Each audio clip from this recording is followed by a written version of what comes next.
Hey millennials, why do we all hide when somebody knocks on our door? Nothing to do with trauma. It has everything to do with most of us millennials. We're latchkey kids. Got off the bus, you unlocked the door, and you went home and you didn't open it for anybody. Every morning it was a crazy circus of getting out of the house while mom and dad had to leave to go to work. So when you came back home to the house, you had to get in the house. For those 2 or 3 hours, you turned into Kevin McAllister. That was your fortress of solitude. Being a latchkey kid with other latchkey kids in the neighborhood, it kind of turned into Lord of the Flies until at least 6 p.m. Because cell phones were different back then. We also knew that if we missed the bus, or we lost our key, or did anything to disturb our parents' days, then it was going to be a disturbance when they got home. And there were strict rules to follow when you were by yourself. You didn't use anything but the microwave. You knew what you could and could not eat.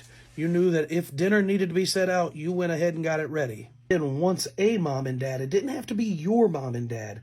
As long as there was some adult supervision, then the floodgates opened and we could all be outside. But it was an unwritten rule of you didn't open the door for people, because if you opened the door for one person, that meant the entire neighborhood was going to get hit by whoever you opened the door for. Girl Scouts, Boy Scouts, Jehovah's Witnesses, Baptists, it didn't matter. They were going to go door to door.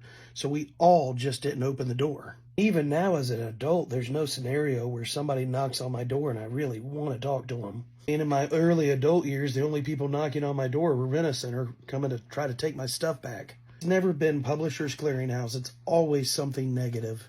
I hope this was the information you're looking for and enlightened you, because I guarantee you Gen X and Gen Z, they're not going to open the door either, because that involves us having to interact with people, and we don't like doing that. Yes, more personal accountability back then. There were no safe spaces. You were left by yourself, and the neighborhood kids just all kind of watched each other. If you had an older brother or an older sister, that was who was in charge.